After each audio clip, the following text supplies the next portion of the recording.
I look like somebody. Well, it is some March Madness. We're coming to you a day early.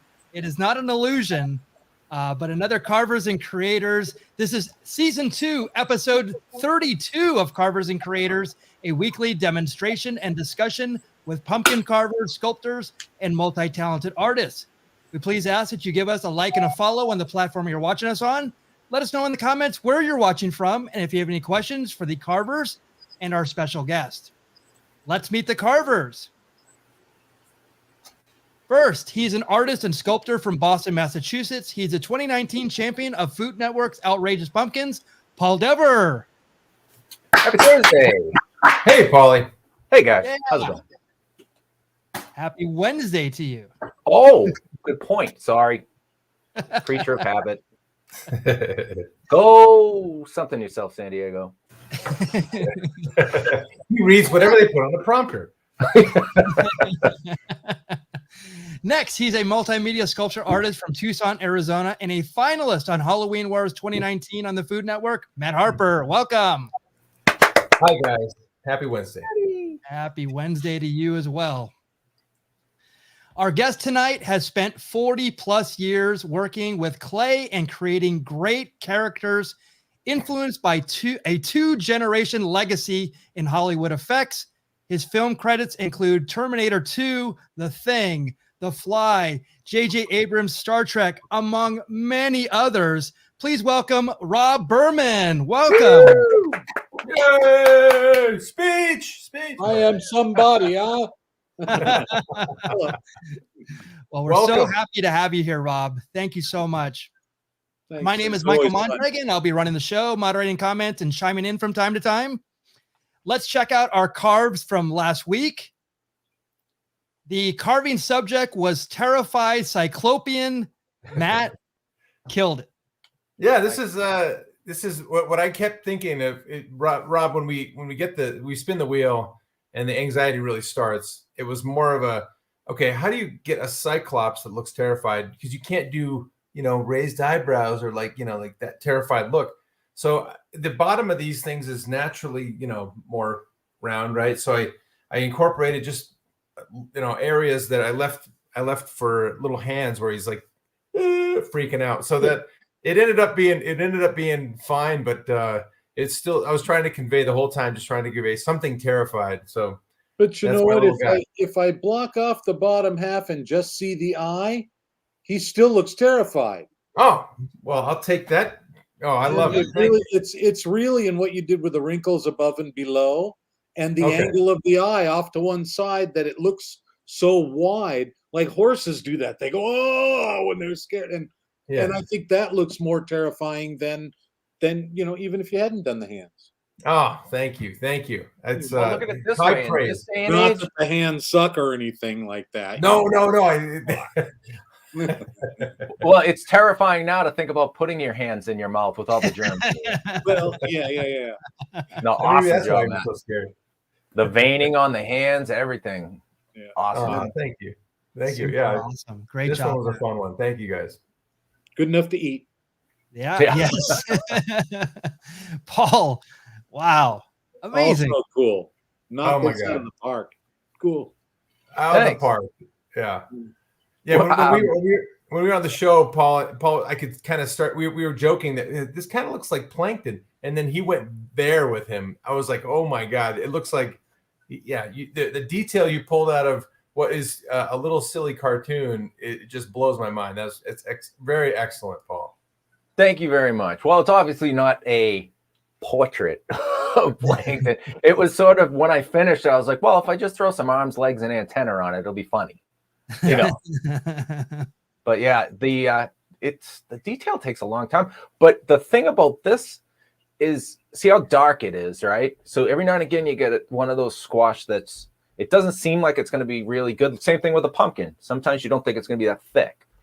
I never even came close to busting through, and that thing has 2 molars on each side that are detailed all the way around the back. I was like searching for tools, like hooked loop tools to get in there and clear out around the tongue and under, and just thinking I was going to bust through. But you do the experiment and you push it on everything. I'm like, wow, so Thank you to the squash, really. It had nothing to do with me. It was the squash. It was super thick. Opportunity Gods of filled squash. piece of vegetable. The produce of the gods. You know what I mean, Rob? You always have the best produce to work with as well, right? Yeah. I don't know. Thank you to Market Basket of the Gods. Yeah. Paying off some guy named Guido, I think. Yeah. He said you get the pick of the produce. Yeah. Yeah, Vinny Gumbats. I get my produce from Vinny Gumbats. That's what I always hear about Michelangelo. He had all the great ceilings. Yeah. Well, I work in vectors and pixels. So this is my offering. Yeah, the Terrified Cyclopean. I Nice. definitely went cartoony with it. That was a great opportunity just to be very minimal with it. I love it. Now, Very minimal. Did you and do the illustration? like it's big and all encompassing. It looks like it's huge. It Yeah, does. thank you. Yeah. Thank you. It does. Yeah. Did you do the actual artwork for it too? Uh-huh. See, that's I love that style, that vector style where it's different. It's I don't even know how to explain it. I'm a moron. I used to. I don't know. It looks like stencils. Yeah, like everything's strategically placed, but the colors, the way they play off each other, is so cool. Yeah. It reminds like logo style.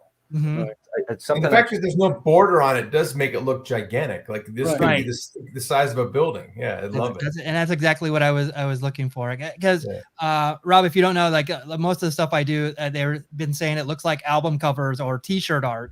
Awesome. So it's like I'm definitely just going with it. I'm going to keep on going with it. So that looks like a collection of children's stories of the Terrified Cyclopean. Exactly. Yeah. Well, all of my personal work, I get accused of it being a tad bit whimsical.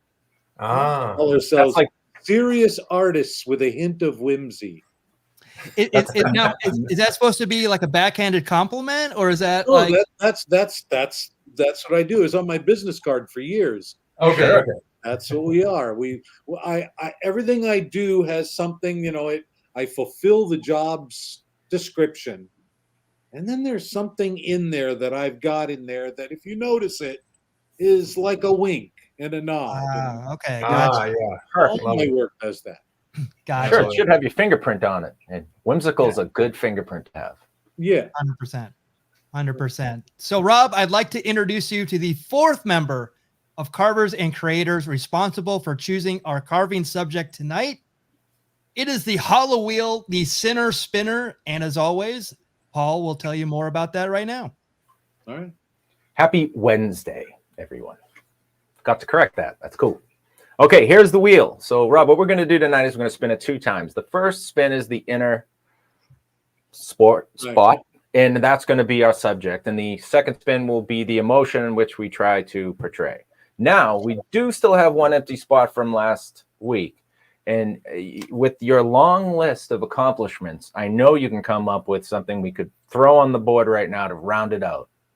So before we spin, and before I even give you the subjects, is there anything you would like to add to this wheel to give us super anxiety? I was trying to think of what kinds of things that I've done, that I've worked on and stuff. And you've got all these things covered so well. I mean, I've done all of these things. And you've done them so well.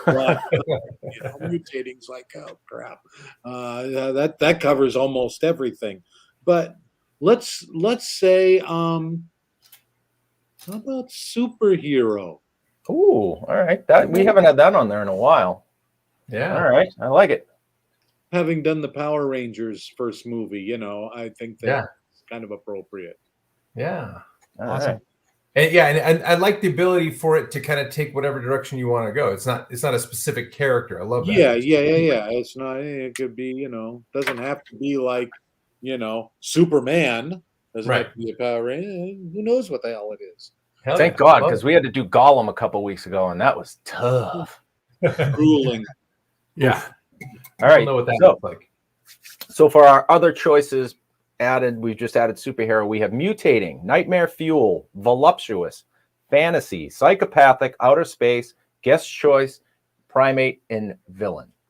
For the second spin, we'll have horny, terrified, enraged, irritated, elated, grizzled, stoned, euphoric, confused, and repulsive. Whew. On that note, Lots of attitudes. there is plenty of attitude on this wheel. Hey, here we go. Boy, that's a spin. Guest choice. Well, you get to choose again. It's your night, and that guest choice will be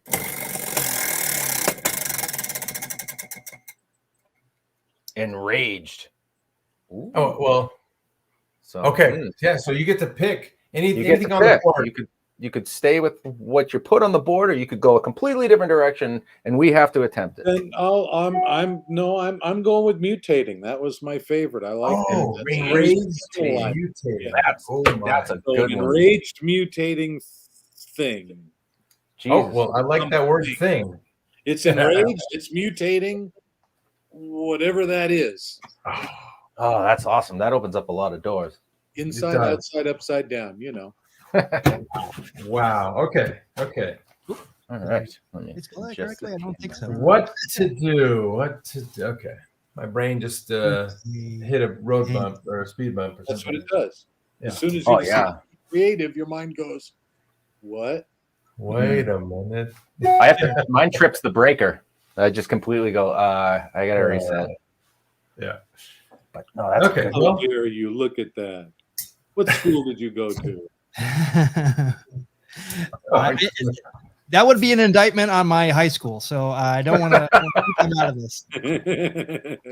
But we're going to give you 5 minutes if you're carving or creating with us to get your tools together, get everything together. We're going to go around the horn and see what our carving oil is for tonight. Rob, what are you drinking tonight? I am drinking the thing that I am destined to drink forever, and it's water. That's good enough. Good old water. Yeah. Good old water. It's my it's standard go-to. I drink it all the time. It's I carry this with me pretty much everywhere I go. It's just inevitable. Yeah. Good. Brand of water, or All right. do you have a favorite brand of water, or is it? Good. I'll tell you what. Well, clear kind. I just came back from Oregon, and that water coming up from the well underground was awesome. Oh, I bet. It tastes so good. So, right on. Matt, what do you got? I'm torturing myself. I picked the IPA, and it's called Big Gus. I don't know. It has a picture of a cool fish on it. So that's pretty cool, Ken. There you go. okay. From Ballast Point, sure. Right. Yeah. But it's an IPA. I'm more of a chocolatey beer. I'm more of a Negro Modelo. Okay. Yeah. Dark amber. See, I live in Arizona, so good Mexican beer is something I can get pretty easily. I probably should have picked that, Rob. So thank you. Yeah, this one's a little bit of a stretch for me. I'm not a big IPA fan, but yet I tend to pick them all the time somehow. But they're the coolest cans. I don't know what it is. So, how about you, Mickey? What are you drinking? I have a Beach Retreat from it's a collab from Beechwood, and another one I like called Pizza Port out of I think it's Oceanside, California. Right on. So yeah, it's a great West Coast IPA. I can't wait to expose Paul to the West Coast IPA train when we come out here, because Rob, you're going to be at Monster Palooza as well, correct? Oh yeah. All right. I've got a booth. Cool. Right on. We'll be there. We'll be there with big smiles on our faces too. So we'll. Yep. Big question marks over our head as to what the hell we're doing there. I've got 2 makeups that I've been wanting to debut for a couple of years now, because all the shows have been pretty much canceled. So I want to do a couple of really elaborate things. My wife's done costumes for them, and oh wow, it's gonna be elaborate. I can't wait to do it. They're both of them actually, Saturday and Sunday. I can't wait to see it in person. So exciting. Paul, what do you got? Beer. Beer. This is from Millstream Brewing in Amana, Iowa. Hopefully I'm saying that right. And this is a back road oatmeal stout. So there you go. There's a not chocolatey very, but it's a stout. Yeah. So we're on the right path, and it's just an old timey photo. Thick and chewy. Yes. You could Eat it with. You could drink it with a spoon. And It is 6.7, and I don't know what size it is, but it comes in a bottle, and it's pretty good. And I'll put it in the Carvers and Creators glass. There you Oh, go. look at that. Well, you know what it is. Last week with being St. Patrick's Day and all, right? Was it Yeah. last week? Yeah. Yeah, I think it was last week. Yeah, see, that's what kind of week I've had. The Guinness got me back into the darker beers and the stouts and the ports, and it was like, oh, I'm not ready to go back to the lighter beer yet. I really enjoyed it, so I'm on a kick. There you go. Well, cheers, guys. Well, Cheers. Cheers, everybody. Here's our creations. enjoy yourself. That's right. Enjoy. So we were talking about it earlier. You've had so many great films that you've worked on, but you're a bit of a legacy. Your father worked in the industry. Your grandfather, right? Well, okay, here we go. I'll give you the 3-minute to do. There you go. Love it. Love it. My grandfather came to Hollywood from the Midwest thinking, maybe I could do some stuff in that movie industry kind of place. So he started doing scenic art and making props, and he got hired to be a sculptor of carousel horses for the movie Carousel. Oh, cool. So that kind of got his name around and got people knowing who he was. And so then he got hired to do silver-headed wolf's cane for the Wolfman. No way. So he did that, and he showed up on set, and he met Jack Pierce. Jack Pierce said, well, you sculpt and you mold and you create things like that. And, my grandfather said, well, yeah, sure, of course. And Jack said, well, if you don't tell anybody, I'll keep you busy. Oh, wow. So all the sequels after the Wolfman of the Universal films and the what I call the crappy ones where like the mummy's wearing an overhead mask and stuff like that, blatantly obvious. That's all my grandfather's stuff. That's cool. Wow. Abbott Costello movies, some stuff like that. So then my father, as he was growing up, he would end up having to help my grandfather doing props, making rubber guns and rubber knives and fake food and stuff like that he'd sell to the prop companies who would rent them to the movie companies. So when my grandfather got hired to do a giant Kong statue for Don Post Studios, and while he was there, he brought in my father to help him out. So they were working on this thing. It's still on display up in Niagara Falls, apparently. And so my father was helping out like that, and Vern Langdon told him, they're accepting apprenticeships over at Fox. And so my dad's like, okay. And he goes, yeah, but got to hurry up. The deadline's like today. Oh, no way. Down on the Friday before they decided who was going to be there, got in just under the deadline. And on Monday, they called him up and said, come in. So my dad was one of 3 out of 96 people that got called up to do it. And it's because my dad had experience making molds and working in the shop for my grandfather. Oh, my gosh. So then Big he was lesson there. Big lesson. Yeah. So then he's under Ben Lane, I guess, who was the department head at the time. And they come in and they're going, we got a big job. We got a big job. It's going to be the job, and it's going to make all our careers, blah, blah, blah. And they said, let's get the guys who did List of Adrian Messenger. Who was that? It was the Westmores? Get the Westmores. It's like, no, my dad says, well, John Chambers did stuff for that. And so they said, well, do you know how to get a hold of him? He said, yeah. He said, well, call him. So my dad called John Chambers, and John Chambers came in and interviewed, talked with him for a while, and came back out. And as the story goes, handed my dad a script and said, I'm going to win an Oscar, boy. Wow. And they started Planet of the Apes. Wow. My dad, John Chambers, on a 4-foot by 8-foot table in the makeup department at Fox. And that grew into, obviously, what it grew into and all of that. So when my dad finished his apprenticeship at Fox, he he and John Chambers started a company together, the John Chambers Studio, along with my uncle. The three of them started this shop. And the reason why they left the major studios is because they couldn't have the major studios see that they were doing work for the CIA.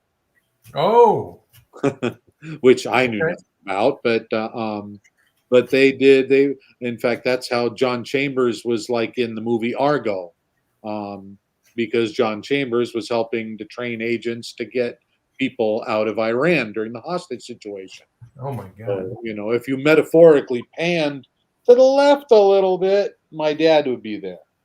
But you know, they not involved in all of that. But so then up come I when I'm getting ready to graduate high school. I tried being a dishwasher. I tried being a janitor for a while, and I just wanted to make money so I could go out with my friends. And and so none of those. Well, both of those sucked really bad. Yeah. So I said, "Hey, Dad, why don't Dale and I, my best friend, why don't we clean your shop 3 nights a week?"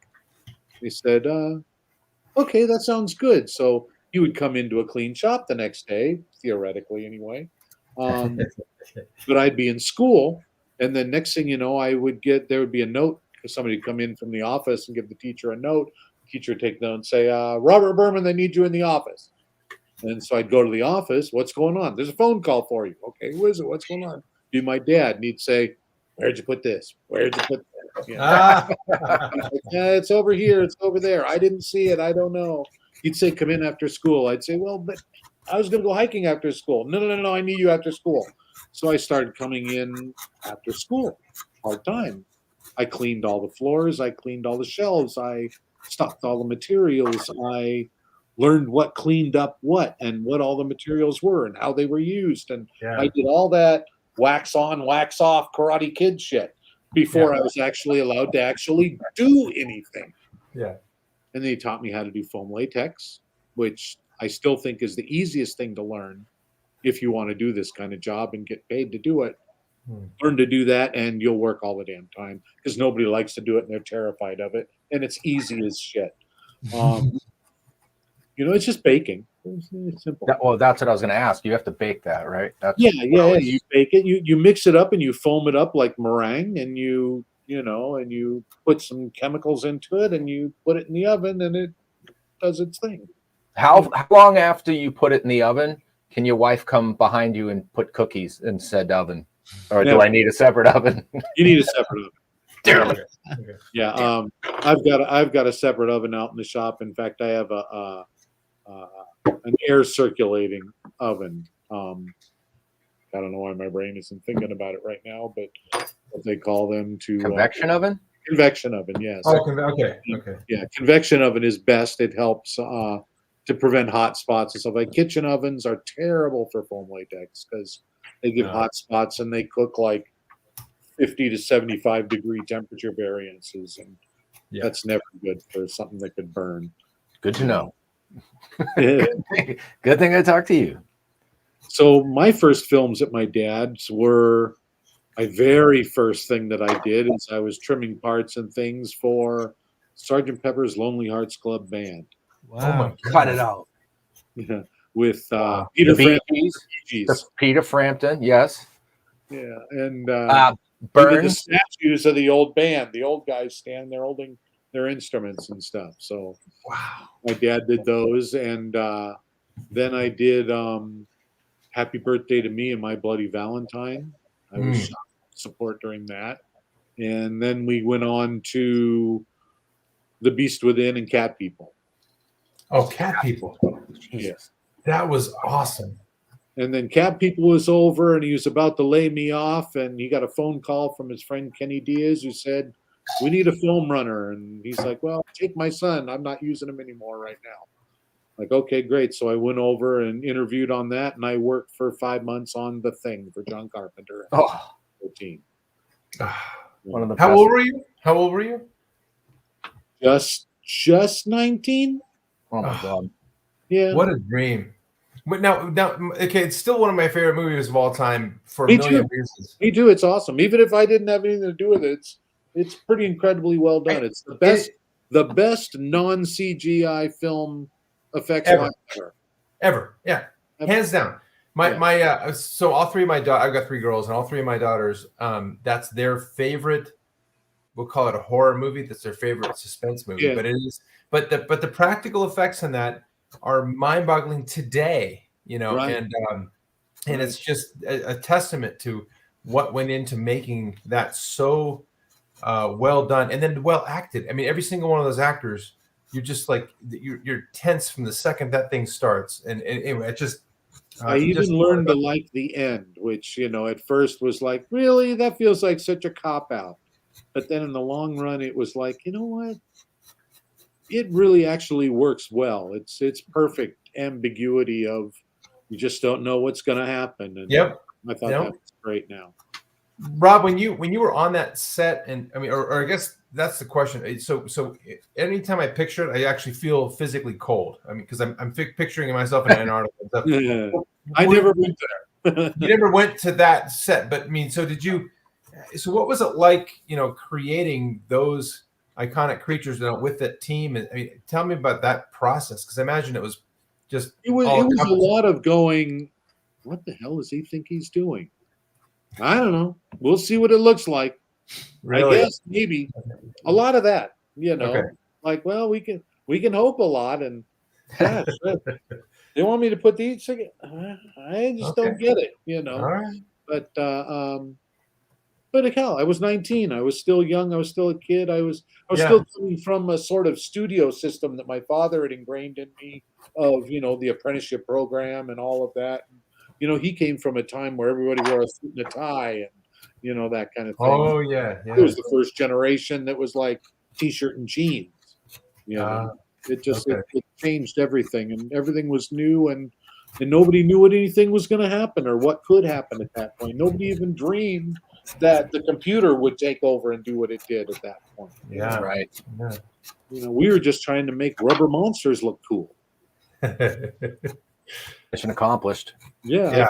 I think they did. The only time I was ever on set when they were filming was for a portion of the chest burster sequence. Oh, okay. They shot most of that elsewhere and all of that with his Hopper getting his arms bit off and all that stuff. Yeah. But they shot some insert stuff of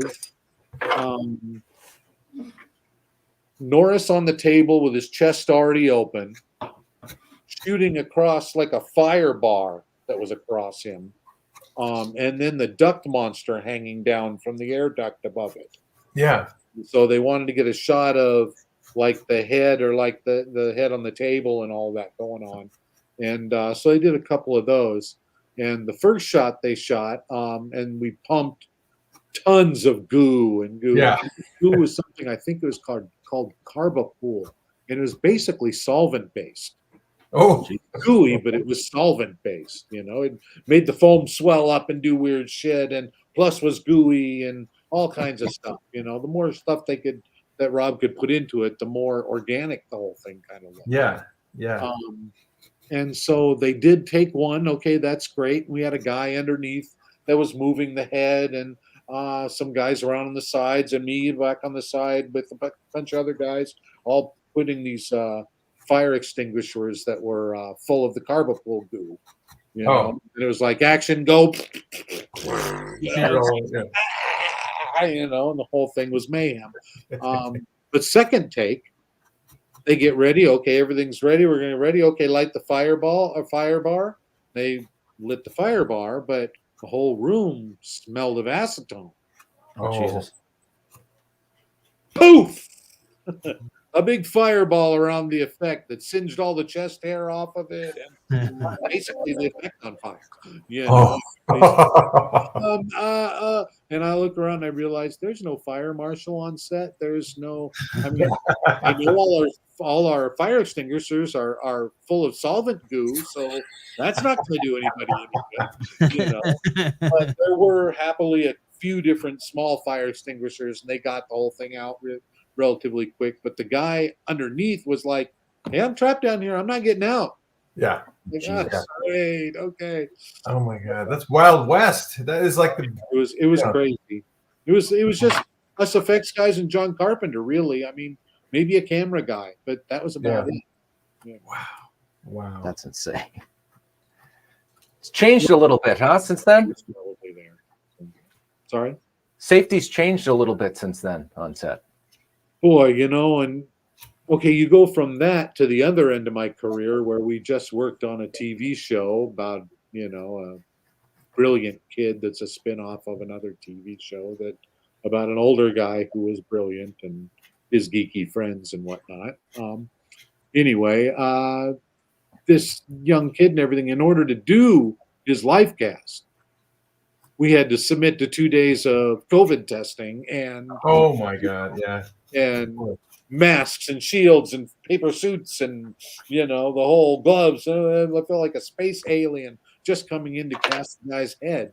Like, this is really Well, like you were life casting one of the creatures from The Thing, right, exactly. but in real life. Don't get any on you, you'll be the Thing. Life imitates art. It really was does. crazy. You know. So Things are one of the other movies that I don't even want to get off the thing because I got so many damn questions about it. But one of the other movies that I just absolutely loved as a kid, that really like blew me away, special effects wise, was The Fly. And I know you got a chance to work on that with Brendel, and you know that I can't tell you how many times I watched it. It was one of those blockbuster repeat rentals when I was a kid. You know, it was like just go back and get it again because it was so amazing. Yeah, I blew my Blockbuster card. I didn't be kind and rewind or anything. I just, you know. But yeah, I just that's another one. I'd love to kind of hear your. Yeah, I would just love to hear your kind of your talk about The Fly. I mean, just how you got into that, and then some of the work you did on it, because it's just that one still blows me away to this day too. It's another practical effect miracle movie, in my opinion. It was the first film that I remember actually, in a way, campaigning to get on. I'd heard that Chris Walas up in San Francisco was doing a show. A couple of friends had gone up there to do it, and I thought, I've never done this. I've never gotten out of LA. I've never, you know, packed my bags to move to the big city. And so I did sort of the opposite by going up to San Francisco. But I drove up to interview at Chris Walas on a Thursday and said, you know, I would love to come and work on the show with you. And he said, great, we'd love to have you. Oh. And so I came home and moved out of my apartment and drove to San Francisco and lived up there for almost a year. Wow. Oh my gosh. Okay. Wow. It was about 5 months on The Fly, and then another 5 months or so hoping that I could get onto something to make it with. Actually, The Fly led into The Golden Child a little bit too, but I want the knife. We did the demon in the end of The Golden Child. That's awesome.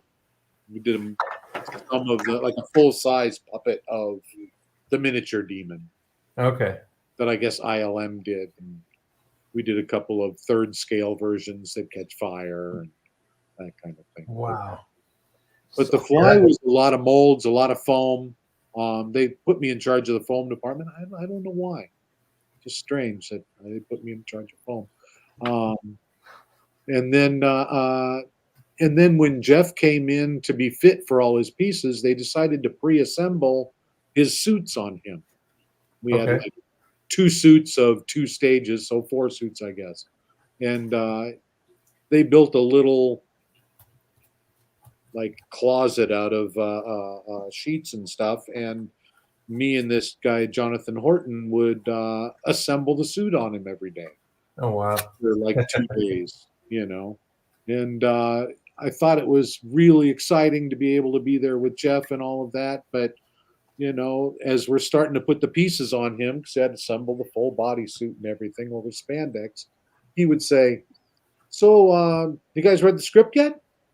Like, no, we haven't had access to it or anything. Yeah. He says, "Oh, okay, well," and then he recites it. Oh, pretty much word for word with his imagined camera direction. Oh my goodness! I mean, he knew this film inside out and backwards before he even made it to set. That's awesome. Wow. I always took him as a real cerebral guy, but I mean, that makes total sense. He's smart, a really smart dude, and well, that's fantastic. Okay. He knows his parts so well that it comes out of him accidentally. Yeah. Yeah. So that's why he stammers and does all of this because he's kind of making it up as he's remembering it. Wow. Well, brilliant guy and super fun. I think he put me on there because Chris Wallace, I think he put me in there because my dad had worked with Jeff on Body Snatchers in the 70s. Oh, wow. Okay. So, since my dad had done that and knew Jeff and everything, he thought, oh, well, Jeff will have when Jeff came in the first day, I said, oh, my father worked with you. As he was walking by and I'm making molds and stuff like that. Yeah. So I think that it made him feel better to know there was a connection, maybe. Oh, hell yeah. And one of the things you mentioned about molds, and you said this a couple times, and we had a little pre-talk yesterday, kind of getting ready for today, was the importance of learning molds and learning that as one of the pieces of the puzzle of being in the business you're in. And right. And I look at, when you look at your IMDb and it's just, page after page of amazing, insanely good movies. And some of your credits include mold making and stuff like that. So do you, and we've talked to most other artists. Credits are the skill end of things, the technical end. Most of my credits, very few of my credits are me as the designer. My Sticks and Stones credits and all that. Yeah, of course, that. But in the 80s and things like that, most of that is working for other people, doing most of the job because, a sculptor does the first 10 or 20%. Mm-hmm. The painter does the last 15 or 20%.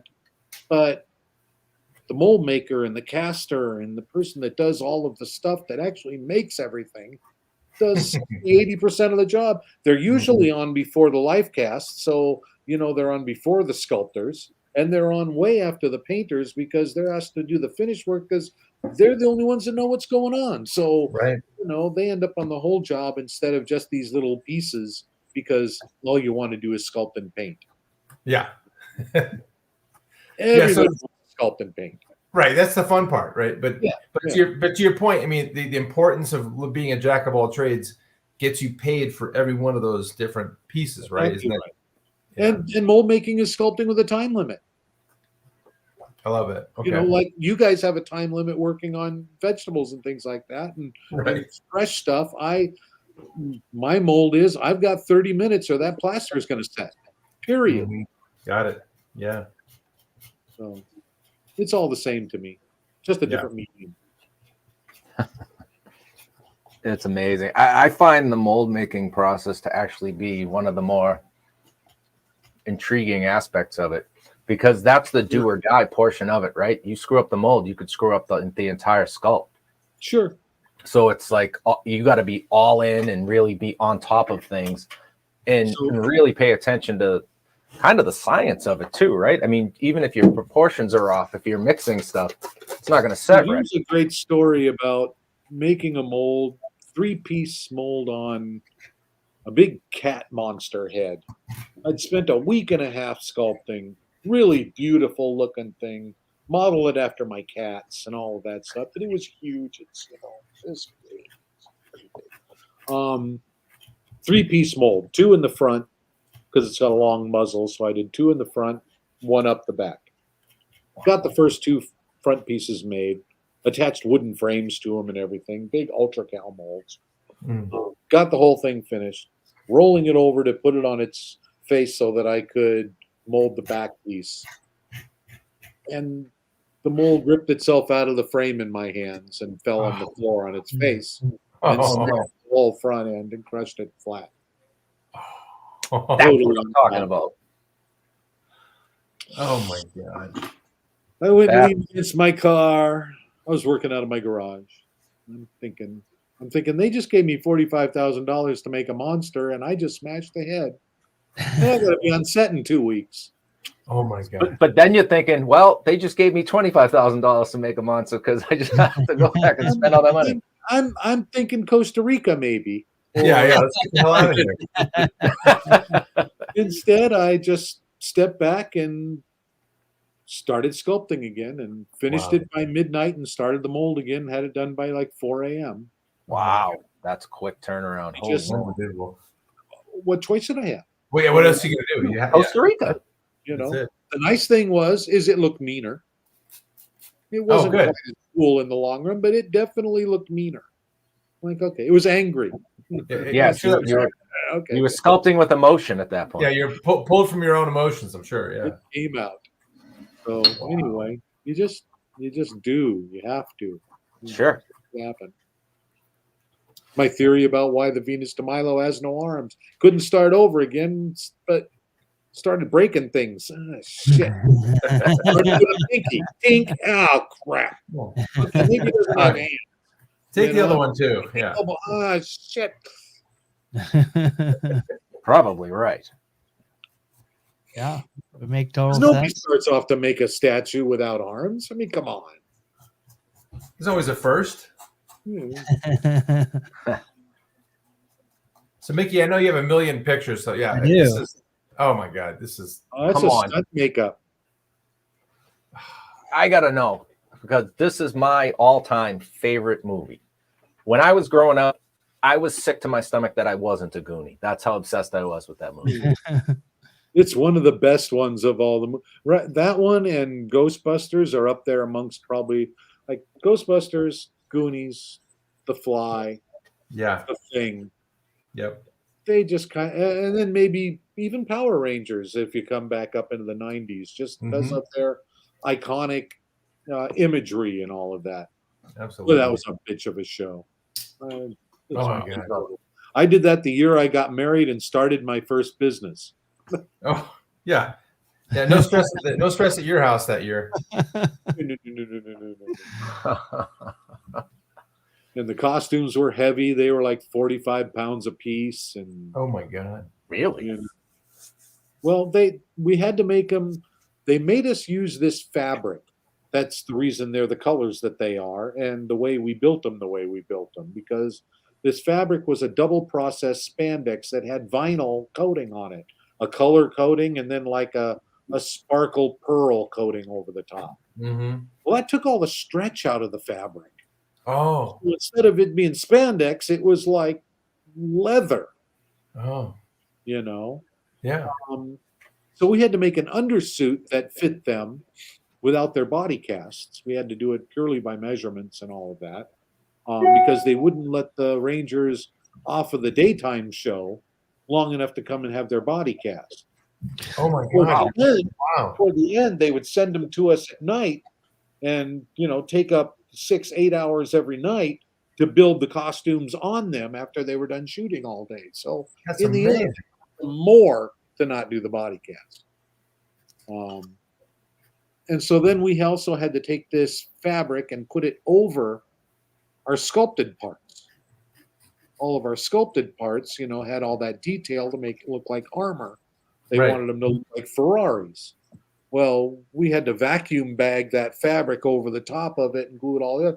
That the armor underneath couldn't be foam and lightweight because the vacuum bagging process would have squished it. So it all had to be solid rubber, which it was urethane. So basically, like the chest plate itself probably weighed 6 pounds.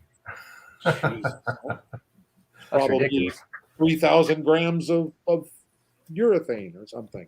Oh my God. So just you put all that together with the torso pieces and the arm pieces, the thighs and everything, then put them in the boots that actually, I think it was Nike or somebody made the boots, and then we detailed them and painted them and all that. They made the boots themselves. Wow. Somebody gave us gloves. They were kid leather gloves, and we made the gauntlets and everything for them and the belts and whatnot. Then we made all the power coins and the helmets and all that stuff and emblems. And so it was a lot of work for 3.5 months. And that was my whole crew right there. We had a couple other people that came and went, but that was about it. That's insanity. And when you think about the movements that these people had of doing, I mean, they're doing amazing jumps and karate kicks and all these crazy things, and to have that heavy of a suit, In the first fitting, the Pink Ranger comes out and she's like, I can't move. This hurts. I can't bend. I can't do this. I can't do that. And it's like, okay. And then the Red Ranger comes out of the fitting room at the same time. He goes, I feel great. There's a double backflip in my shop. Oh, Oh. I was expecting all the armor to fly off, but it held up. That's great. Very, very lucky. Wow. He was a Power Ranger. Yeah. Awesome. So that was a lot of work, especially for my first year of business. You know, I mean, I'd had quite a few years in the industry and experience. But when it's your company, my wife being a costume designer and myself as the effects guy, it was a perfect marriage between us because the suits were built like an overlapping makeup because we could only make one size, and it had to fit everybody. So we had to make it adjustable, and that took all my information as a makeup guy to be able to make overlapping prosthetics, and all of the other parts of it were my wife's state-of-the-art technique. So it worked really well. Do you happen to know Ted Haynes? Yeah. So it's funny because you're describing. We work together, but I know him. Yeah, so Ted's been on our show. We're graced to call him a friend of our show. But when it comes to like getting a chance to hang out with him, he and his wife Alona is an amazing costume designer herself. So it's funny that you mentioned your wife doing that kind of that work as well. I'm assuming that is got to be a really a perfect dynamic duo. You doing the sculpting perfect and marriage, pardon the pun.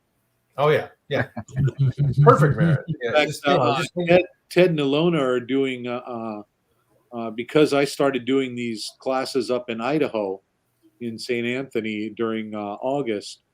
They're going up, I think, in June to do a week-long class at the same place. Oh my God! A little bit more and doing a little bit of fabrication work and everything. Yes, so they're so talented, and I love hearing that. I'm assuming that there's probably long days together where, I mean, if I spent that much time with my wife, we've been married for 21 years, but if I spend, that much time with her, I imagine she'd probably be like questioning why we've been married that long, I assume. Well, I can tell you this. We're pretty much 24/7 for the last 28 years. Wow. Okay. Our business is in our home. I have my shop here in my house. At my house. I have a big property and I have my shop in the back. 2 buildings, one for the foam, one for my mold shop. And then we have the office that I'm in now. And so we live together, we work together. I've taken her desk away, so there she is. Actually, this is all time. This is something from one of the projects I've been working on. Wow. I'm doing a project of this is my Scarecrow from the Wizard of Oz. Oh my God, I love that. Unkept, and if he'd never been taken down from his post, the post eventually just breaks away and he collapses. Oh my God, that's brilliant! Oh, I love that. The crows use all of his straw because it's the best straw in town. Right. They make the best out of it and steal his corn and all of that. And he still wants to be happily giving directions like, hi, how are you? It's straight up now. There's the dog on cue. Yeah, on cue. So yeah, it was a fun character. That was a fun makeup. I'm doing it as a display as well. Oh, nice. All of my cool makeups that I fell in love with have become displays. I glue the prosthetics on over the plaster bust that I used, and then I paint it up as realistic as I can and try and make it look good. I'll use that to decorate my booth at Monsterpalooza this year.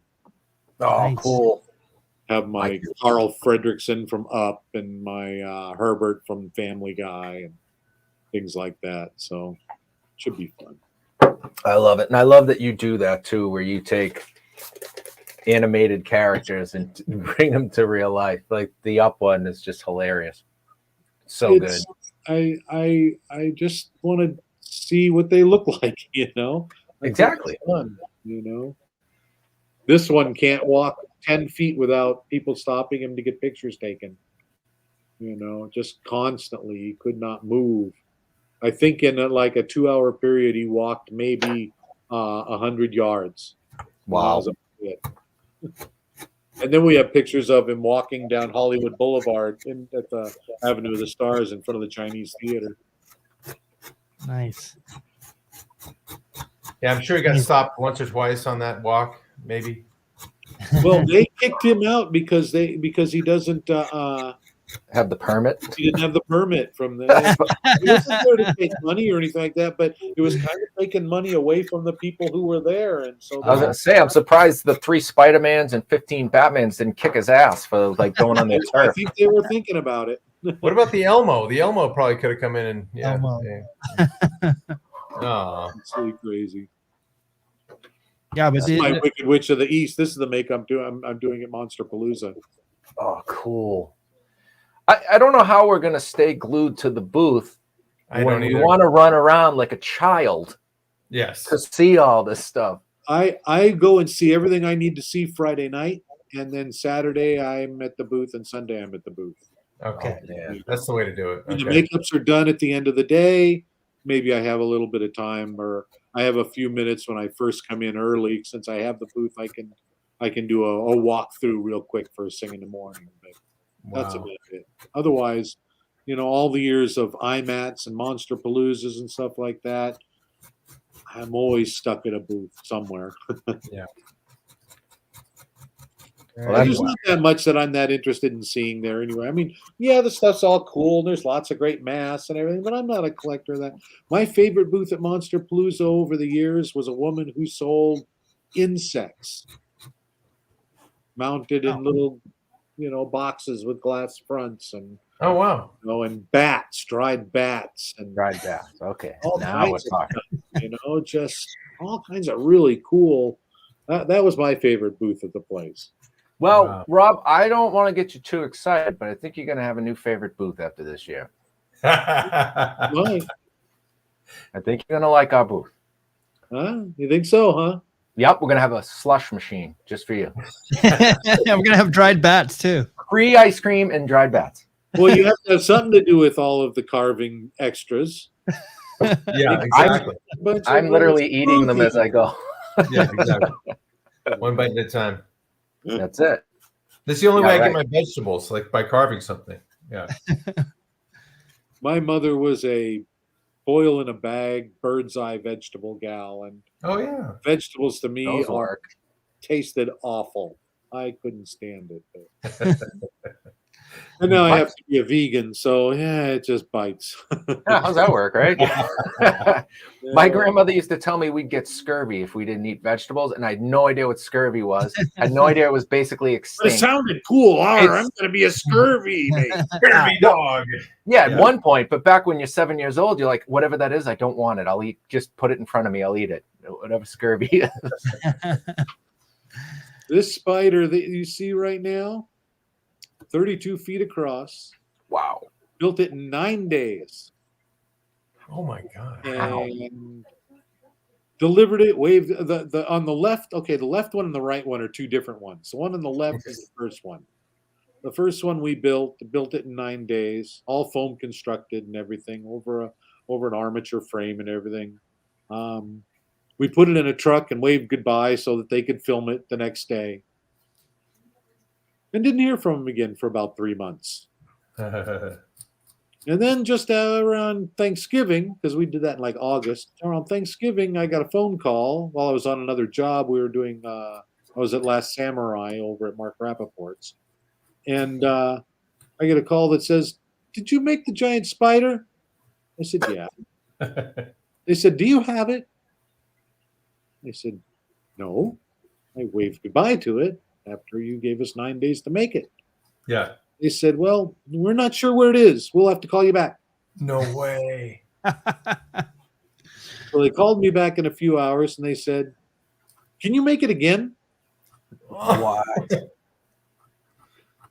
It won't be Oh my exactly God. the same, but I could make it again, Okay, great. And Andrew wants to talk to you. Can you come in for a meeting tonight and talk to him about all the other effects?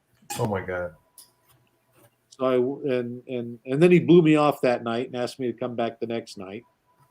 And he was just one of those crazy rich people that was an agoraphobic who wouldn't make the movie outside his house and had everybody come to him. And so I made this other spider and another, I don't know, we had probably another 50 effects to do. And it came down to, instead of telling him how much I was going to charge, I said, you're going to pay my cruise rates and you're going to pay my overhead and material and reimburse for materials, and then we'll make whatever you want. Because he changed his mind every single day. Oh my God. Oh my God. I just So I couldn't tell him how much it was going to cost. He did this and that. One of the things is he said, I want this mask and I want it to be different and scary. And I need 10 of them. Oh my God. 10 different ones? Yeah, 10 different ones. Okay. So I came to him with a 1 and I said, okay, how's this? He said, I said different and scary. Wow. I made some changes and everything, and I showed it to him. He says, okay, that's better. That's better. Okay, now we got 2. I said, no, we only have the 1 because I made the changes. Oh, no. Don't change anything you show me. Oh my God. Oh, geez. He had 8 different pairs of teeth just for the lead's mouth, because just so he could change the teeth to whatever the director. Some of the teeth looked like hippo teeth. I mean, Oh my God. and it's not a terrible movie now. It's not a bad low budget. What movie is it? Which ones? It's called The Evil Within. Oh, Evil Within. Okay. And it's the Andrew Getty version. Okay. Not the old Evil Within from like the 80s, I think. Okay. But this one was done in the 2000s. And we did a bunch of stuff for it. And most of it doesn't make it to the film, but the stuff that is in the film is creepy looking, and it's all right for a movie that couldn't be made outside of the guy's house. It didn't do bad. I think they did eventually get a set somewhere, but being agoraphobic, he's just a paranoid, crazy. He's a Getty, they're interesting people. Well, if he's rich, then that means he's eccentric, not crazy. Oh, that's right. Not Now he's gone, so I can't speak bad of him. I actually like him and his willingness to just be. He didn't want to do anything the way it had been done before. Okay. He wanted everything to be different, and anything that would be done a certain way, he wanted to try it. That whole spider, he was sure was going to move by one hand crank and a bunch of fishing reels. Oh my. Okay. He had me make the abdomen out of a balloon because the spider in its full size was too big to back out of the room. So we would pop the abdomen so that the spider could move back. Oh my goodness. So yeah, just weird stuff. Wow. Well, go ahead. No, I just had one question in the vein of like when you have people like directors or people shooting the movie and a lot of things don't make the final cut. And I know we've talked to a number of folks who've worked on great movies like yourself, and the thing you spend so much time and effort in working on, and it doesn't make. Does that matter to you in the end of the day? I mean, or do you like that should have been in there? It's disappointing because I anticipate seeing it and it never happens, and you go, "Damn." I mean, you got paid for it, but at the same time, that's your work. Yeah. Okay. My ultimate decision, and I figured this out very early on watching my father go through it. Yeah. The only thing you really have in the end of the movie that is yours is the pictures of the work before it leaves the shop. Mm.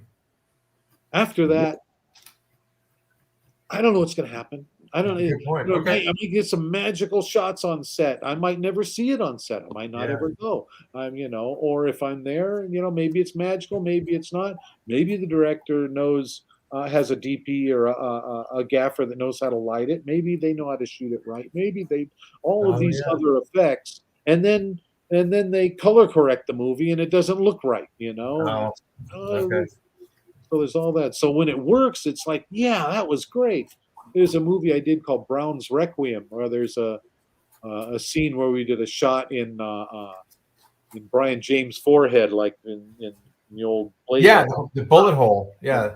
And you know, it was a hard shoot and it was a difficult shot to get and everything. We finally managed to make it work and all that. So when I saw that on film, it was good, but I'm like, the makeup's too light. God damn it.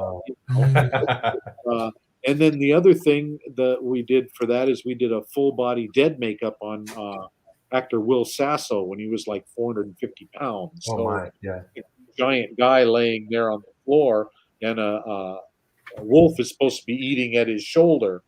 And when Michael Rooker comes in to roll the body over, it's been in there for a couple of days. It's so ripe that he pulls the arm and it completely comes off in his hand. So we did that as a cheap and cheesy effect where we just held the stump of the arm off camera so that when Michael and the camera's looking up at Michael and, you know, the stump's over here. So when Michael comes back and the arm comes flying back and the blood flies, it was brilliant. And the whole goes, ah! You know, and it was perfect. My assistant goes, it worked. No, that's a great moment in the screening. Thank you very much. You know, sometimes it does and sometimes it doesn't. It's, you know, and you hope for the best. And by the way, you laid looked like a real beard every time you laid it. Sometimes it looks like chocolate. Yeah. You know. Well, the sequence you just described is on your Instagram, and the best part, I think, a feather in your cap, anybody's cap, when you're doing this kind of realistic stuff, is that Instagram went and hid the Will Sasso part, and so you have to click on it, and just because it looks like he's so dead and so bloated.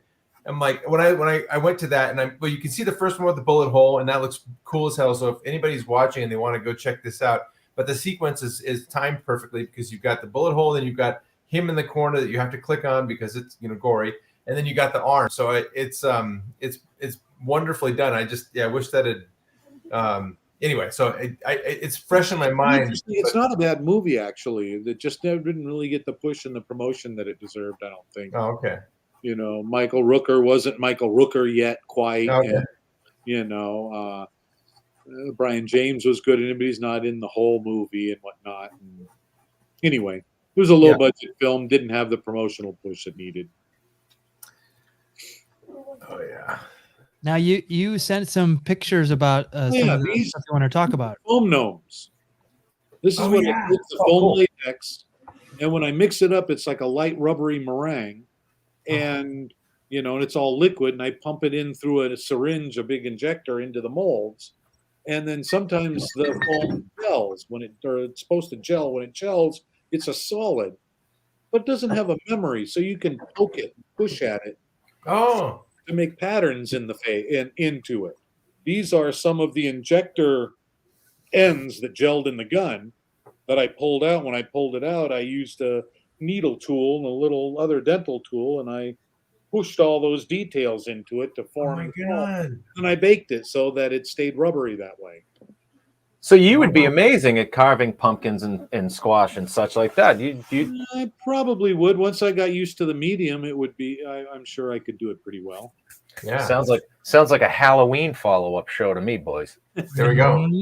Rob's coming back, carving live, folks. The interesting thing about the foam gnomes is that the less you have to do to it, the better it looks. Some of my foam gnomes are little round, happy faces, you know, but it's a little eye. Yeah, I love this set. That's my favorite. I love the fact that it looks like he just jumped off a building and all the way. Oh, my buddy. That's that whimsical part I was talking about earlier. Yeah. So whimsically gross, I guess, is probably appropriate. But, the whimsy part, like it has such a story. Like you instantly look at it and you know what's going on, or you can make up your own fun story instantly. Exactly. That's the brilliance. I think the most important thing to do as an artist is a theater term. It's called play for the back row. Mm-hmm. Right. You know, if you can see from across the room exactly, it's like, oh, hey, look at that, blah, blah, blah. Mm-hmm. It's apparent, it's ready, you know it. You don't have to explain anything. It's all what it is. Yep. You know, if it's something that you look at and you go, well, what Could is be. somebody tells you and you go, oh, okay, I kind of see them. That's not good. Yeah. No, 100%. That's what I tell my students is, you know, in the makeup classes, it's all about, you know, I want to know what it looks like from across the room. I see that you did this really cool thing that looks good right here, and that's really neat, and I love that and everything like that, but I can't see it over there. Mm. You know? Yep. So tell us more about your classes, because you know you do so many, and they're if you go to your Instagram or you go to your page, you've got a ton that people can join, you know, and even see so old ones. People can come and do them when they're ready to do them. They don't have to wait for a class to start. Yeah. Yeah. I mean, Monday through Friday, either 1 week, 2 week, or 4 week. But you know, you don't have to wait for a whole group of 5 other students that are going to do it and all that. Right. I'm here already. It's at my home. I'm in my workshop. You know, I figure that if you're going to go to school, you're never going to do makeup professionally in a school. Yeah. You're going to do it in a workshop. You're going to do it on set. You're going to do it in places that, you know, are more like the way I teach it. And I teach the practical use of the skill. Again, that middle part. Nobody wants to learn about how to make a good mold and how to make a good piece and all that stuff. Because if you do all that stuff well, everything else looks good. You know, everything works well if you do everything right. It seems natural. Yeah. You know. So some of your classes you can take specifically for mold making?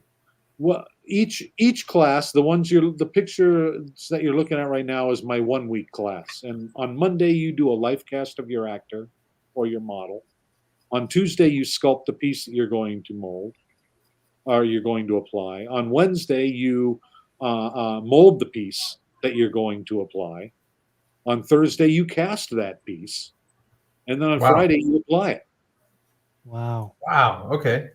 Now, sign us up. Class is multiple pieces. You make 3 or 4 a piece in a 2 week. Or you go into the 4 week and you do one more like my Carl Fredrickson or my Harper from Family Guy or things like that. Yeah. Which are a full head or, you know, a full foam latex makeup. This is silicone, which is a little easier to make look realistic. But foam latex takes a little more work. Wow. So Rob, when you're signing up, sorry, Paul, just a clarification. So when you're signing up for this, we talked about all the different materials. So you're given kind of a laundry list of things to have ready before day one, I'm assuming, right? No, you do it all in my workshop, and I give you the materials to work with. Oh, this is live. Okay, this isn't virtual. Yeah. Okay, my brain is stuck in. I don't do online because my feeling is this: as good as we've gotten online and the ability to be able to do that stuff, yeah, there is nothing like me looking over your shoulder in the room. 100%. Okay. You know, I had a guy who had almost 30 years background in the industry, and his makeup still looked admittedly rudimentary at best. Okay. You know, very, very basic, very hamburger and blood looking, you know. Oh, okay. And I never did anything but the low budget movies and never really, you know, always really tried to find something and never did anything but a mess. Right. And then he took my class, the 2 week class, and he did this beautiful scar silicone makeup that's all twisted flesh and looked real because he took my advice and said, don't bother with the fantasy stuff. Don't bother with the gore. Don't bother. Make something that looks real first. Yeah. Master realism. Master realism, you can do anything. Yeah. But if all you do is fantasy makeups or blood and gore or anything like that, your realistic makeups are always going to look like crap. Yeah, you can't paint your way out of that. Makeups will look like crap too. That you won't know that they don't look like crap because you don't know what a good makeup looks like. Yeah, good point. Yeah. So 5 minutes in my presence, and not that I'm like, I'm great, I'm Mr. Ego, and what I know is the best, but a person like me, you know, will change your life. Yeah. And your ability to do better work and move you to a whole new level of your ability. This sounds like Rockstar Camp for a monster maker. Yeah. Sorry?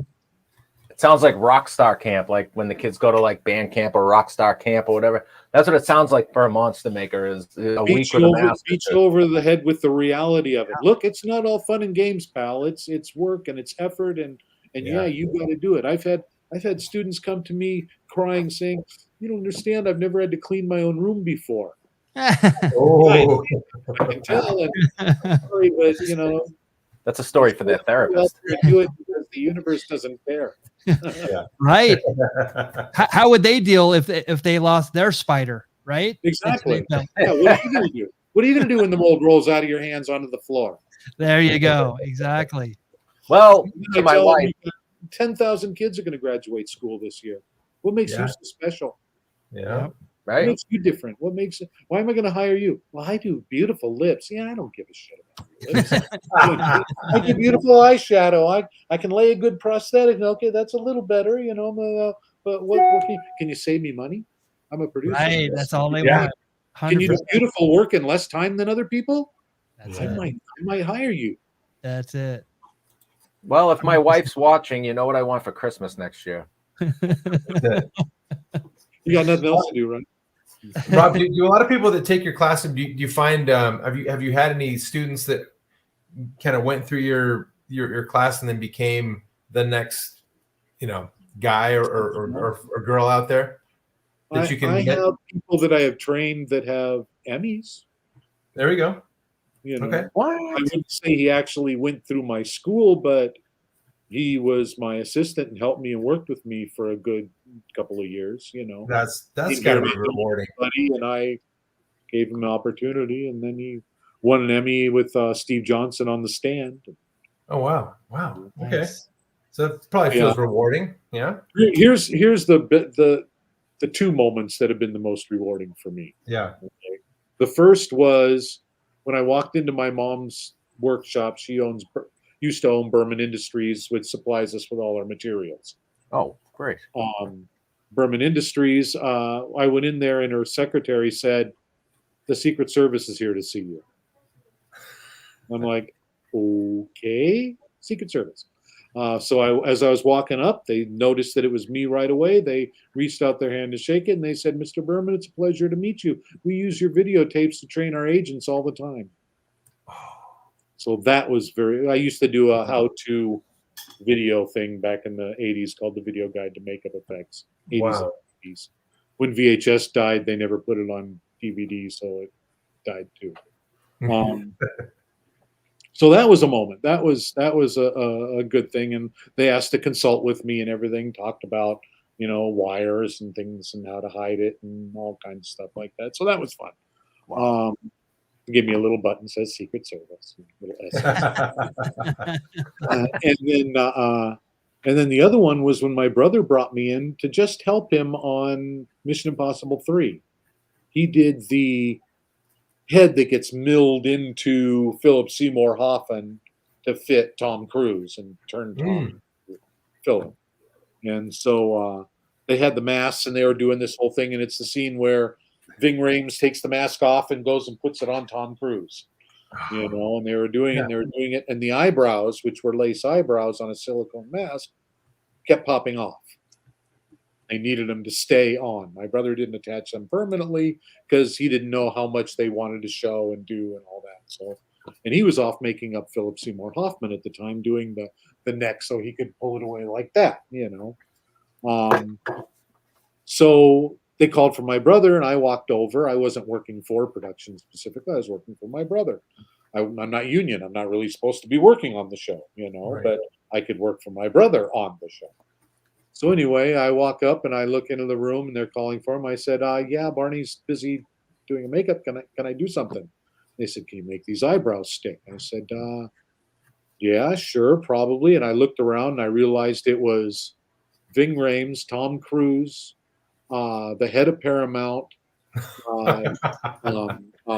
J.J. Abrams, the first AD, another studio executive, my brother's assistant, and Michelle Burke, who was the department head at the time. Wow. And I'm like, okay. And I also heard that day that the show was costing them $65,000 a minute. Holy Moses. Whoa.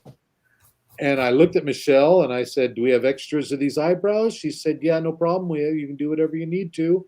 I looked at my brother's assistant. I said, "Go mix me some go get some silicone. Mix it on your way back." I looked at the first AD. I said, "I need 5 minutes." You might have thought I wanted to kill his children because he's like, 5 minutes, 65,000. That's a lot. Okay. And he's like, "Okay, all right. Well, we'll see if we can fill time with something else at the moment. That's great." Yeah. And so by the time I finished with him, I went over and sat down, and Hugo comes back with a silicone. I take it in there, I put it into place, I fit it to make it right. Looks good. Okay. Starting to get tacky. I know it's just about set. I go to the AD. "Okay, I'm done. You can go now." And he goes, "That was only 3 minutes." Thinking, yes, I did just save you $130,000. You're welcome. So that was probably one of the best moments of my whole career. Wow. Because of the people involved and the way stress level. Yeah. Wow. My God. That's amazing. I love it. Well, let's check in with Matt and Paul and see where they're at with their carves. Let's go with Matt. Let's see what you got. All right. So I don't think my lighting's the best, but I've got a kabocha squash, which is one of these little friends. Although my focus isn't even that good. So I knee-jerk grab this as opposed to grabbing the trusted butternut. But so I've got a guy who's mutating. So if you can kind of see his, he's pointing with this. This is blocked in, so this is definitely not. Let me see if I can get the light. Sure. I can see the character starting. Okay. So he's got a really big wince on his face because he's got somebody coming out of his mouth like that's already, So right now it's in process, and I got a long way to go. But right now a little Plimpton meets a Hobbit looking. Plimpton, totally Plimpton meets and I guess this is the old school round dwarfy kind of thing like that with a Plimpton head coming from the inside. Exactly. More like Plimpton eats a hobbit. But this guy does kind of look hobbity with this nose and these cheeks, but yeah, I like the Plimpton idea. I'm going to run with it. That's what I meant to do. Well done, Matt. It's like you knew. Good stuff. It's a start. It's gonna be a while, but What do you got, Paul? Yeah. Oh, hello. Hi. All right. Blocking. So I'll reshape the back. I wanted to get going on the front. Sort of. There's some transformation happening with the boils and the bubbles, and this is going to start to droop. I might droop the eye out a little more. Very, very beginning the boils stages. look like his brain are starting to boil out of him. Mm-hmm. Yeah, something's happening. Yeah, erupting around in his face. I'll figure that out. Obviously, by the way he's grimacing. It totally works. Yes, he's not happy about it. So, well, that's why. So I flipped it over for that reason, right? Thinking that if the brain's swelling, it's going to be a little bigger on the top, a little bulbous, and you can get the brow. You can really sink the eyes into kind of because you have that dip right there. So there's a long way to go, and I have a long time to get there. That's you don't have any fireworks, do you? Maybe. They're illegal in Massachusetts. You could give him that my brain is swelling so much and have it and do a super slow-mo of it exploding. Ooh. Rob, I'm going to make that happen. Next time he came out. I'm going to make that happen for you. There you go. I may or may not have some explosives. I just always love those things where you get to see like ballistic tests and stuff like that in ultra slow motion. That stuff is so cool. It's awesome. I like the movie Scanners. I remember that. I was still blows my mind. All the bubbling really and all of a sudden and then I got back then it wasn't super slow mo, but you could just see all the pieces going every direction. I was like, somebody's mind is pretty warped. We did To Live and Die in L.A. and there's a scene in a locker room where a guy gets shot in the right in the very end of it, and they were trying through the whole shoot to try and get a permit to do it at Beverly Hills High School. Oh, Jesus. So instead, they had to build the locker room scene out in the desert somewhere. Oh, nuts. Okay. Those permits. I'll tell We you made what. a great head with gelatin and brains and a skull inside of it and everything. It was awesome. Oh my God. So That my was a pop good culture movie. moment here, my pop culture moment, the soundtrack to Live and Die in LA was done by Wang Chung. nicely done. Was it? No, it wasn't. Was it Yes, really? it was Wang Chung. Wow. Thank you, Matt. Thank you, Matt. I just wanted to acknowledge that. Yeah. And well, it's a good soundtrack. It's a Yeah. great soundtrack. I think I bought that. I remember that's probably why I remember. But I think that was a really good soundtrack. Yeah, Wang Chung, very underrated. Everybody have fun tonight. That's right. That's right. Everybody, Wang Bang Chung. that gong, ladies and gentlemen. Sorry, I just couldn't let that pass without acknowledging that. It would have been my brain for. Mickey's the king of trivia. I mean, or I guess pop culture. He pretty much knows everything there is to know. Yeah. Well, Every other thing. Trying to get it out of my brain. Who else is in To Live and Die in L.A.? William Dafoe. Willem Dafoe. Willem Dafoe. Nice, Maddie. Plays the It's bad all guy. coming back. And We my we mind like was stuck with that too. yeah. It was a bank robbery, a counterfeiting movie. No, that was living. That was a different movie. No, that was it. Living Down in L.A. It was like counterfeiting. Yeah. I remember Something. William Peterson. I remember pieces and bits of it, but I haven't seen it in so long. I don't remember what. Same here. Yeah, it's bouncing around little vignettes. But the Cat People movie you mentioned was another soundtrack I bought. Putting Out Fire with Gasoline by David Bowie. And Natasha Kinski, I think at the time was like the heartthrob, and I still remember she had just posed with a snake, That's it. Oh.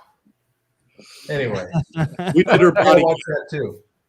We had to do her body cast. I'm sorry to say. I'm so sorry to hear that. Yeah. You poor thing. You poor Must thing. have been rough. Yeah. In her heyday, by the way, I'm sure she still looks great, but that was like in the. Actually, I think that from the waist up, she was a ballerina, but she had very thick thighs, very thick legs. She was very stocky. Okay. Like a dancer, but muscles. Yeah. it just kind of looked like two different bodies put together. Interesting. Strange. It was interesting. I just find it Beautiful, awesome. yes, but I think it's amazing that you can say that. I think it's absolutely amazing that you have the knowledge to say that. We never got to cast her, okay, Rob? I mean, Yeah. Who else did I cast? I cast Sybil Danning once. Had to do her life cast, her head cast. Okay. She's the only one to actually reach up and pull the cast off in the process. Oh. Just reach up and go, okay, no, can't do it. Really? Really? Oh. We got the front all good and everything like that, and we were just finishing up the back, and she said, okay, enough, and pulled it off. Oh, wow. I had another guy that we couldn't cover his eyes and mouth, so we had to leave those parts open. Okay. Which meant, like, why are we bothering to do your life cast in the first place? Yeah, might as well just sculpt you from the ground up. I had a big Samoan, a 6'2" Samoan, about 300 pounds, start to get out of the chair just as the material's running down his face like this. Oh, no. Pushed him back down the chair. Guy, got to sit down or we got to do it all over again. And he white knuckled it through the whole process, holding my mom's hand. My mom's 5 feet tall, and he's like, oh my God. Rob, do you I mean, I know you're working on a million other projects kind of ongoing. Is there something bucket list for you that you still would love to be a part of, like any franchise or any specific director or actor or something like that that you like, I would always love to work with that person or that film? you should say that. Okay. I can't talk about it right now. Yeah. Okay. The answer is yes. He's living the bucket list. Yeah, I have. Well, I can say it's an Oz-based project that I think that I would just give my eye teeth to have Guillermo del Toro direct. Oh my gosh! Wow. Okay. He would bring to it what I want to do. My dad calls it the Dream Crusher project. So it's like everybody loves Oz. Well, after this, everybody's going to leave depressed. It's the other side of it. Okay. It's exactly right. Yeah. Okay. Okay. That's fantastic. If it comes to fruition and it happens, everybody will know everything about it. If it doesn't, then I'll have some really cool sculptures and displays that I'm building. So. Oh, I love it. Well, if it does happen and you need a couple of guys to carve pumpkins in the land of Oz, you know a couple of guys. Just saying. Yeah. You never know. There you go. There you go. Yeah, well, if you want to see more of Rob's work, please go to his Instagram. He also has is this where we would go to if we that's the school website. Okay. Perfect. So send these two boys to camp. They want to go to your boot camp. Yeah, big time. Please. It's really a lot of fun. I really tell you that. I just had a woman from Venice, Italy, come over to take the class, and oh wow. It really does, for a lot of people, it becomes a one-on-one. So, it's not like you've got 10 other kids that are taking all the attention away from you. You're just there and we're there and we just do the work. And, you learn way more than what that is. You learn things like what makes you so special and, how do you know how much you cost an hour and that kind of stuff. Oh, wow. Okay. Well, I love the fact that these are in person. That's like the happiest part of me in knowing that no more, virtual anything that's just actually happening again makes me so happy. Yeah. What's really funny is just now I'm only just starting to learn how to do this whole virtual thing, and now we probably don't need to worry about it anymore. Yeah. Oh, don't worry. Oh, they'll do it. It'll happen again. Yeah. Oh, yeah. The first half of my life was analog. The second half of my life sucks. Yeah. I think the first time was just practice. Yeah. To be fair. Unfortunately, let's hope it's not. Let's hope I'm wrong. Oh, but this is where you can find us online. We're on Twitter, Facebook, Instagram, YouTube, and Twitch. Rob, we look forward to seeing you. When Paul will be coming from Boston. I'm already here. Matt will be coming from Arizona, but we look so forward to seeing you. We'd love to have you back. There's so much more to talk about. Yeah, anytime you want to, I'm happy to. Hey, is there anything you need from Boston when I get out there? I should probably make that. Boston, aside from the clam chowder, I can. Yeah, you don't want me bringing clam chowder on a plane. No, you don't. My really good friend and best friend Ray is out of Boston now. So anytime I need anything, I just send him to go get it. All right. Well, you and Ray have a falling out. I'm your guy. I'll get it there for June. Well, it's been a pleasure, Rob. Thank you so much. Matt, Paul, did you have anything last words before we sign off for tonight? Yeah. Thank you to Rob. I mean, one of the legends of the industry and one of the nicest, easiest guys to get along with. I can't wait to break it to my wife that I'm taking a week vacation alone to go hang out with another guy and play with clay. Yeah. And she'll be okay with it. Better than saying with another girl. So, yeah. Oh, it would probably make more sense if I said with another girl. You're going to do what? No, my wife's super supportive. She'd be so happy for me. It's like, it's the first time I've ever smiled about thinking about going to school. Yeah. There you go. Oh, yeah, I don't do that either. It's a good school. For now, I get to be the smartest guy in the room. That's it. So I don't want to be the smartest guy in the room. Then Paul, we'll just book at the same time, and it'll be a guy's trip. That's what I'm saying. It's like, what do they call it? It was like Rockstar Camp, right? Is that what it was? Yeah. It works best if there are two of you anyway, because then you work on each other. Oh. Well, insert joke there. And if there's three of us, one person's going skiing. Who's the lucky Pierre? I don't know. Is that a term? Okay. It is now. People all the time. Awesome. Well, thank you so much. It's been a pleasure. Join us not next Wednesday, but next Thursday for another Carvers and Creator. We're going to have this thing continues. The Carvers and Creators tour keeps on rolling. Thank you so much, Rob. We will see you next week. Good night. Take care. Have fun. Good night.